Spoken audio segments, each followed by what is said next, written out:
एक काल्पनिक कहानी है और दिल को गहराइयों तक छू जाने वाली। एक बार स्वर्ग में विचरण करते हुए कृष्ण और राधा एक दूसरे के सामने आ गए। विचलित से कृष्ण, प्रसन्नचित से राधा। कृष्ण सकपकाए, राधा मुस्कुराई। इससे पहले कि कृष्ण कुछ कह पाते, राधा बोल उठी, कैसे हो द्वारिकाधीश। जो राधा उन्हें कान्हा कान्हा कहकर बुलाती थी, उसके मुख से द्वारिकाधीश का संबोधन कृष्ण को भीतर तक घायल कर गया। फिर भी किसी तरह अपने आप को संभाल लिया उन्होंने और बोले राधा से, मैं तुम्हारे लिए आज भी वही कान्हा हूँ। तुम तो मुझे द्वारिकाधीश मत कहो। आओ बैठते हैं। कुछ मैं अपनी कहता हूँ, कुछ तुम अपनी सुनाओ। सच कहूँ राधा, जब जब भी तुम्हारी याद आती थी, इन आंखों से आंसुओं की बूंदें निकल आती थी। राधा बोली, मेरे साथ ऐसा कुछ नहीं हुआ। न तुम्हारी याद आई, न आंखों से आंसू बहा, क्योंकि हम कभी तुम्हें भूले ही कहाँ थे जो तुम याद आते। इन आंखों में तो सदा तुम ही थे।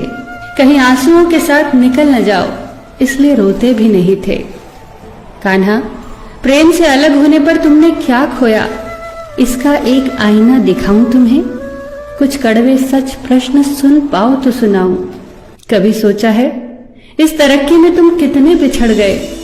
यमुना के मीठे पानी से जिंदगी की शुरुआत की और समुद्र के खारे पानी तक पहुंच गए। एक उंगली पर चलने वाले सुदर्शन चक्र पर भरोसा कर लिया और 10 उंगलियों पर चलने वाली बांसुरी को भूल गए। कान्हा, जब तुम प्रेम से जुड़े थे तो जो उंगली गोवर्धन पर्वत उठाकर लोगों को विनाश से बचाती थी, प्रेम से अलग होने पर वही उंगली क्या क्या रंग दिखाने लगी। सुदर्शन चक्र उठाकर विनाश के काम आने लगी। कान्हा और द्वारिकाधीश में क्या अंतर होता है बताऊं? कान्हा होते तो तुम सुदामा के घर जाते, सुदामा तुम्हारे घर नहीं आता। युद्ध में और प्रेम में यही तो फर्क होता है। युद्ध में आप मिटाकर जीतते हैं और प्रेम में आप मिटकर जीतते हैं। कान्हा, प्रेम में डूबा हुआ इंसान दुखी तो रह सकता है, पर किसी को दुखी नहीं कर सकता।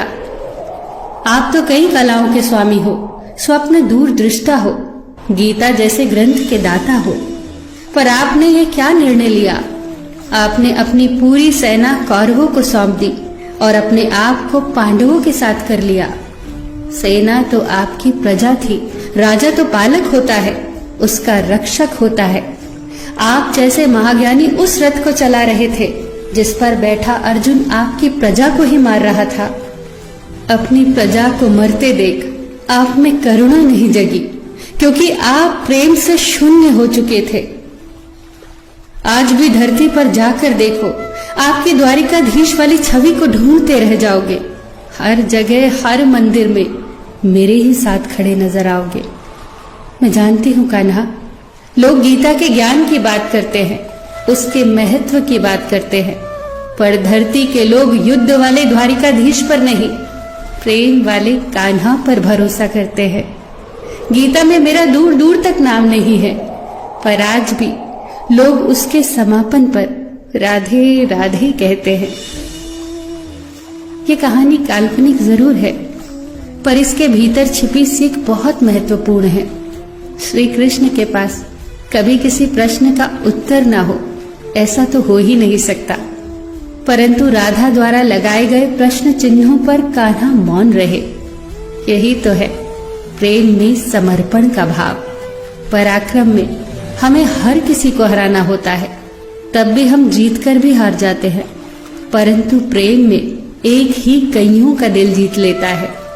सही कहा है कि छोटी सी उंगली पर पूरा गोवर्धन पर्वत उठाने वाले भगवान श्री कृष्ण छोटी सी बांसुरी को दोनों हाथों से पकड़ते थे।